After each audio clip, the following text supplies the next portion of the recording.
The initial steps are to really assess what we have going on out there, and that involves going out to the site, taking a look at what we are seeing on the ground. Another thing that we do early on is a really thorough archival and documentary research. The cemetery is one of the earliest public cemeteries in Milwaukee County. And that location at Maryland Avenue formerly was a location where there's a lot of public welfare institutions. One of those included the public cemetery, which was used as a potter's field.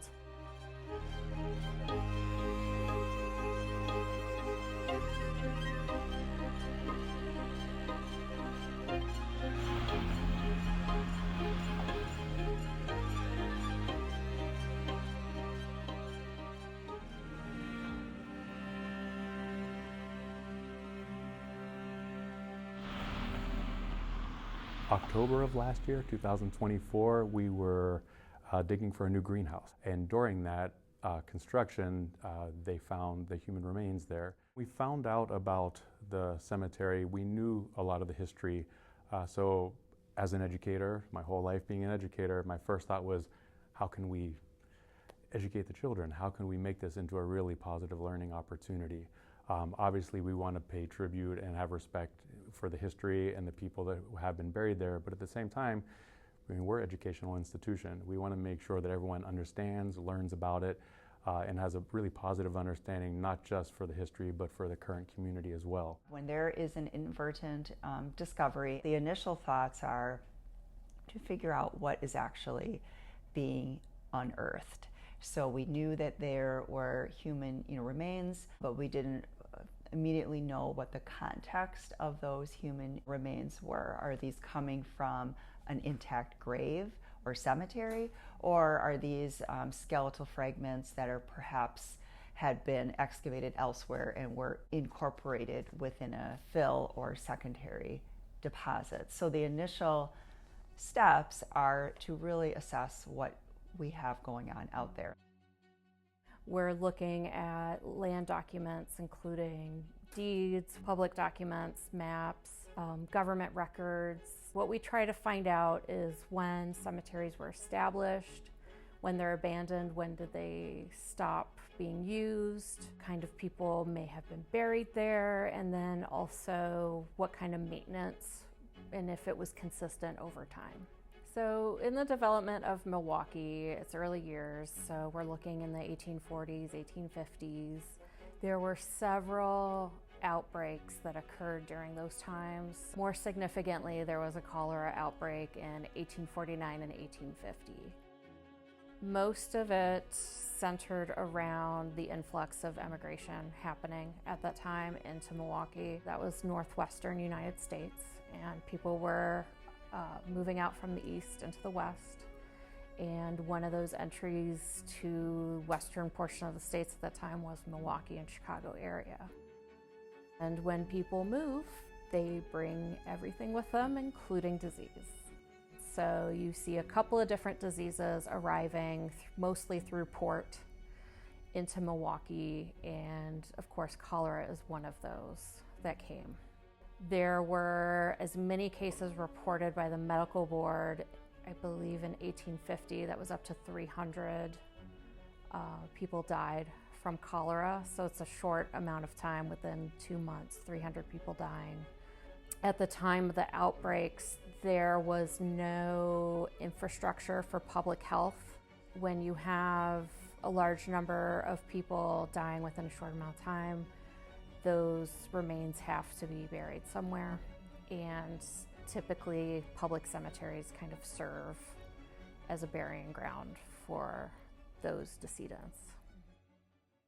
The cemetery is called the East Side Pottersfield Cemetery, and it was identified in the same way that most historic cemeteries are identified, which is through a combination of finding remains and looking at historic records. It's not that common to find human remains when you put a shovel in the ground. On the other hand, there are a number of these older cemeteries that were moved or supposedly moved, and oftentimes that process was incomplete.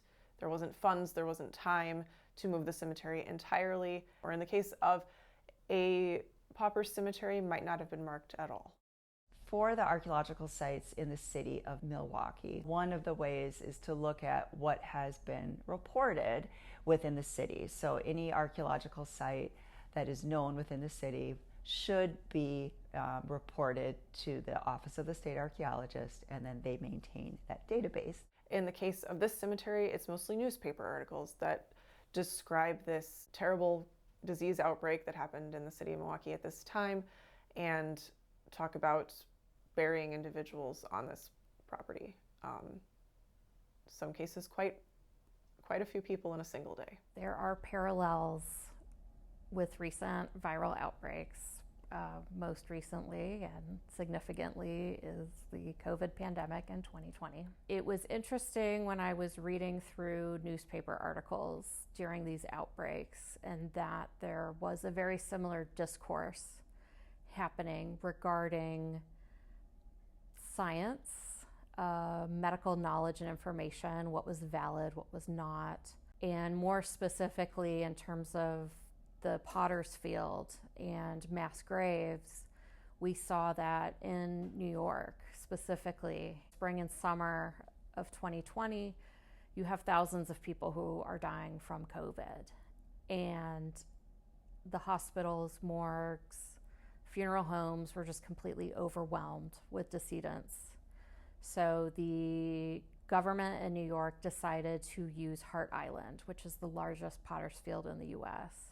It's documented in newspapers that at the time, especially in 1850, there was an issue that Chicago newspapers were kind of inflating the number of cases that were being reported in Milwaukee. So there's a bit of a disagreement in terms of how many cases are being reported. You also have incidents where the Allegheny, the ship came in, and I think it was reported 70 out of 300 people were infected with illness. In the newspapers, it seemed that a lot of those cases were also being conflated into the cholera numbers, and it seems more likely that it was actually typhus, that's what they called ship's fever at the time. So it's tricky to pinpoint exactly how many people were specifically affected by cholera, especially when you have a couple of different diseases that are going on at that time.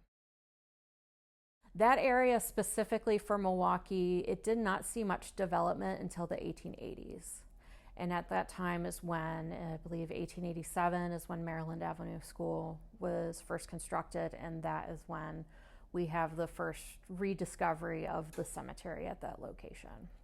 The excavation at Maryland Avenue School, it took a couple weeks. So when you have an inadvertent, discovery, of course this is very, sensitive. These are loved ones that were buried with the intent of having that be their final resting place. So when they are exposed, you want to address the issue fully, but also efficiently. And for the Maryland Avenue School, since it was such a very public location, we wanted to do this as efficiently as possible. Ethical considerations are always present in archaeology, and cemeteries bring that up to the next level because these are actual people. They're not just, this is not a garbage dump. It's not an old house. It's an actual human being. You're always trying to be respectful, but it's a different level of respect. You kind of try to shield things from passersby. It's just a different sort of environment. So it's a little more quiet, a little more reverent, and definitely more protected from public view. We call the artifacts that are buried with a person grave goods, and in cases like this, you often don't see very many. So if you think King Tut, right, very famous archaeological site, he was buried with a ridiculous quantity of treasure. He was a king. The Egyptians had very specific beliefs about needing to bring objects with them into the afterlife. So that's sort of the extreme case of grave goods, and they can tell us a lot. That's how we know a lot about how Egyptian kings lived and Egyptian society worked. The people buried in the cemetery were very poor, so it's unlikely that they would have been buried with jewelry. At other sites I have seen people buried with like rings, wedding rings presumably, but in this case they probably didn't have much property to be buried with, and if they did, it was unfortunately probably removed from their body at the time of burial.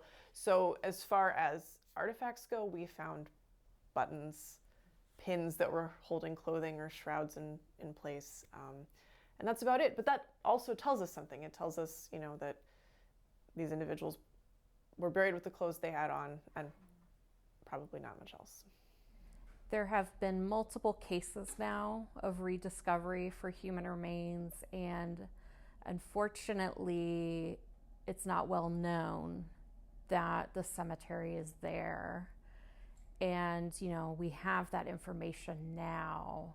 It would be nice for us to figure out how to prevent future inadvertent discoveries. Obligation that we have as archaeologists and as professionals to give back, and to always keep the connection that even though we're studying the past, we're studying people, and we want to connect the people that we are currently living with people that had lived in the past. I live in Milwaukee. The history of Milwaukee is really important to me.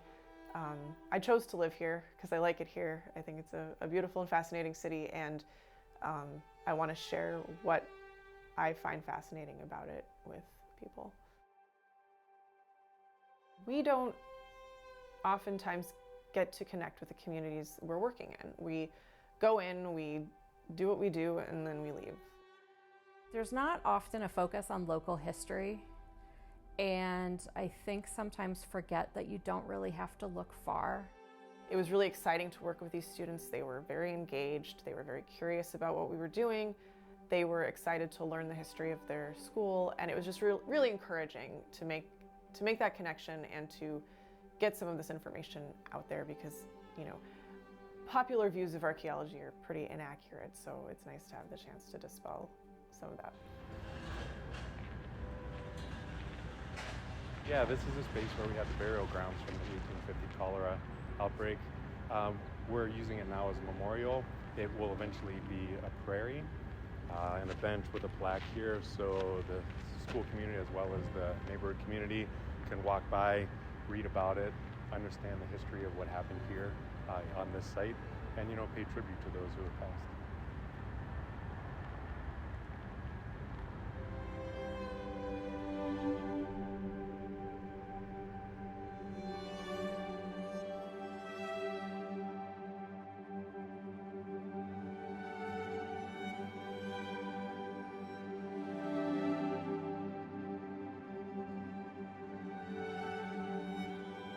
It's a good question on how the cemetery will impact people in the city.